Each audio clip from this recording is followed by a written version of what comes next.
अस्सलाम स्टूडेंट्स, मैं हूं आपका टीचर। आज हम डिस्कस करेंगे एंकर पॉइंट टूल पे। एंकर पॉइंट टूल आपको पेन टूल के अंदर मिलता है। एंकर पॉइंट टूल जो है बहुत यूज़फुल है डिज़ाइनिंग में। ये किस लिए यूज़ होता है, कहाँ यूज़ कर सकते हैं, आइए चलो इसको देखते हैं। तो सबसे पहले हम एक कोई ऑब्जेक्ट क्रिएट करते हैं और वहाँ देखेंगे कि हम इसको एंकर पॉइंट टूल को किस तरह यूज़ कर सकते हैं। तो इसके लिए मैंने सबसे पहले अपनी जो फिल कलर है उसको नन किया हुआ है। ये मैं आपको हर लेक्चर में बताता हूँ कि जब आप कोई डिज़ाइनिंग कर रहे हो तो अपने जो फिल कलर होता है उसको हम नन करके वर्किंग करते हैं। तो रन करने के बाद हमने एक रेक्टेंगल ड्रॉ किया। रेक्टेंगल ड्रॉ करने के बाद अगर आप इसको हम पेन टूल के अंदर जाते हैं तो ये फोर्थ कह लें कि जो लास्ट है वो आपका एंकर पॉइंट टूल है। शॉर्टकट इसका शिफ्ट सी है, शिफ्ट प्लस सी। अगर आपने डायरेक्ट सिलेक्शन टूल लिया हुआ है और अगर आपने एंकर पॉइंट में कन्वर्ट करना है तो शिफ्ट प्लस सी, तो ये आपके एंकर पॉइंट में कन्वर्ट हो जाएगा। बेसिकली देखिए, एंकर पॉइंट यूज होता है किसी भी स्पेसिफिक पॉइंट के या वर्टेक्स के हैंडल्स को अपेयर करने के लिए। और जो आपके हैंडल्स होते हैं वो उस ऑब्जेक्ट को कर्व्स को जनरेट कर रहे होते हैं या मेंटेन कर रहे होते हैं। अच्छा, ये बात भी आपको साथ साथ बताता चलूं कि हैंडल्स कहाँ अपेयर होते हैं, जहां आपके पास ऑब्जेक्ट में कर्व्स अपेयर हो रहा हो या आ रहा हो। देखिए, इस ऑब्जेक्ट में कहीं भी आपको हैंडल नज़र नहीं आ रहे। हैंडल को देखना हो तो उसके लिए हम इसको पहले डायरेक्ट सिलेक्शन से सिलेक्ट करते हैं। अगर मैं डायरेक्ट सिलेक्शन को टूल को भी ले लेता हूँ तो देखिए आपको यहाँ कोई भी सराउंडिंग में कोई हैंडल्स अपेयर नहीं आ रहे, नज़र नहीं आ रहे। वो क्यों नहीं आ रहे? क्योंकि ये जो हमारा ऑब्जेक्ट है वो शार्प एजेस पे बना हुआ है। अब उन हैंडल्स को देखने के लिए, अच्छा, हैंडल इसके अंदर होते हैं। जब हम इसके इसी इसी ऑब्जेक्ट के हैंडल्स को अपेयर करेंगे तो उससे जो ये ऑब्जेक्ट है इसके शेप में चेंजिंग आ जाएगी। वो भी मैं करके आपको दिखाता हूँ। तो इससे पहले हम जरा देख लें कि हैंडल्स कहाँ अपेयर होते हैं। जैसे अगर फर्ज करें मैंने यहाँ पर एक एलिप्टिकल या सर्कुलर फॉर्म बनाई है। प्रॉपर सर्किल के लिए शिफ्ट प्रेस करेंगे और ड्रैग करेंगे तो ये आपका सर्किल ड्रॉ हो गया। अब मैं ए प्रेस करता हूँ डायरेक्ट सिलेक्शन के लिए, और जब आप किसी भी एंकर पॉइंट पे क्लिक करेंगे देखिए ये इनके हैंडल्स अपेयर हो गए हैं। तो मैंने जैसे आपको बताया कि हैंडल जो है वो इनके जो ये कर्व्स है उसको मेंटेन रख रहे हैं या जनरेट कर रहे हैं। अगर मैं इसको मूव करता हूँ तो उसके अकॉर्डिंग ये आपका ऑब्जेक्ट जो है वो चेंज हो रहा है। उसमें ये जो कर्व जनरेट हो रहे हैं ये आपके इस हैंडल की वजह से क्रिएट हो रहे हैं या जनरेट हो रहे हैं। ठीक है, तो इनकी जो कंट्रोलिंग है वो हम एंकर पॉइंट टूल जो है उसके थ्रू करते हैं, जिसका शॉर्टकट आपको मैंने बताया था कि शिफ्ट सी प्रेस करके ये आपका हमने जो एंकर पॉइंट टूल है वो एक्टिव कर लिया। अच्छा, देखिए इसका फायदा कहाँ होता है। अब जैसे फॉर एग्जांपल मैंने इसको मूव करना था, क्योंकि इस पे भी हम बाद में आएंगे, पहले जरा इसको देख लें। अगर मैं इसको मूव कर रहा हूँ डाउन साइड पे तो उससे वो क्या हो रहा है कि उसकी उसका वाइस वर्सा जो है वो दूसरा वाला जो मेरा हैंडल है वो मूव हो रहा है, जिससे मेरा वो शेप वहां से खराब हो रहा है। अगर आप चाहते हैं कि सिर्फ ये इसी स्पेसिफिक जो एरिया है या जो जो इस हैंडल के उसमें आ रहा है, साइड पे आ रहा है, वही उस पे ही इफेक्ट पड़े, उसके लिए हमने क्या करना है कि ये एंकर पॉइंट टूल लेंगे और इसको पकड़ के जस्ट एक दफा आप इसको मूव करवा दें, स्लाइड सा हल्का सा मूव करवा के।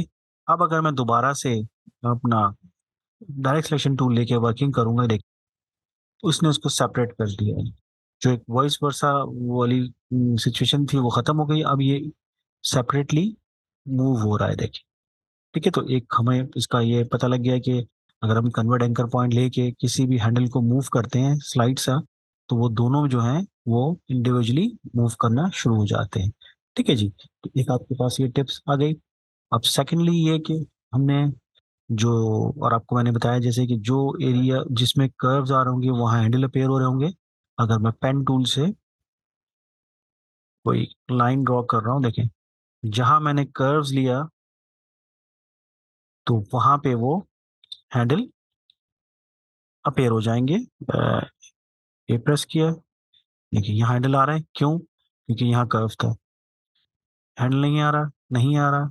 ठीक है, ये तो ओपन पाथ है इसलिए नहीं आएगा। तो देखिए जहां जहां आपके पास कर्व जनरेट हुआ है वहां पर वो हैंडल अपेयर हो गए, और जहां पे मैंने शार्प एज लिया था वहां पर हैंडल अपेयर नहीं हुआ। तो इसी तरह जो हमारा ये बॉक्स है, इसमें जो इसके चारों साइडें हैं वो शार्प फॉर्म में है, इसलिए इसमें आपके पास हैंडल अपेयर नहीं होगा।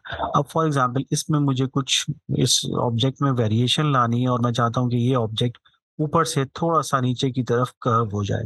तो इसको जनरेट करने के लिए फिर हम एंकर पॉइंट टूल यूज करेंगे, जिसका शॉर्टकट था शिफ्ट सी।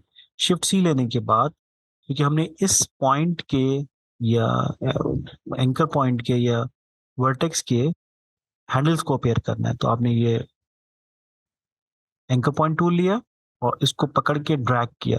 लेकिन जैसे ही मैं इस पॉइंट पे आके इसको ड्रैग करूंगा, वो उसके हैंडल्स को अपेयर कर देगा। लेकिन हैंडल्स के अपेयर होने के साथ साथ, क्योंकि हैंडल्स जो है वो मैंने आपको बताया था कि इसके जो जो सेगमेंट होता है या लाइन होती है उसमें भी चेंजिंग लेके आते हैं। अच्छा, हमने जो चेंजिंग लेके आनी है वो सिर्फ ऊपर वाले साइड पे लेके आनी है, तो आपने पहले एक दफा इसको ड्रैग करके बना लिया।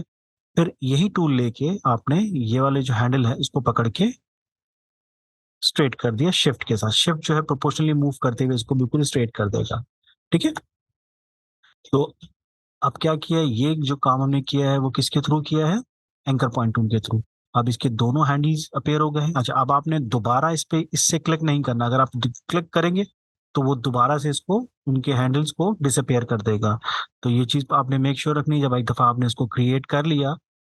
ठीक है, और मैं इसको इंडिविजुअली मूव कर चुका हूं, तो उससे होगा क्या कि ये दोनों इंडिविजुअली मूव होंगे। अगर मैं फॉर एग्जांपल ये हैंडल्स अपेयर कर लेता हूँ, ये हैंडल अपेयर करके छोड़ देता हूँ, और यहाँ आके मैं डायरेक्ट सिलेक्शन टूल से इसको मूव करता हूँ, तो देखिए वही वॉइस वर्सा वाला केस हो गया।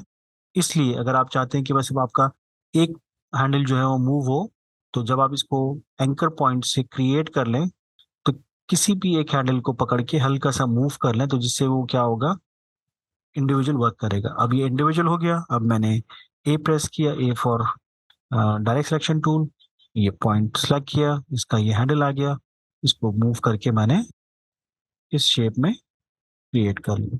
तो जो मुझे शेप रिक्वायर्ड था उस पर मैंने इसको कन्वर्ट कर दिया।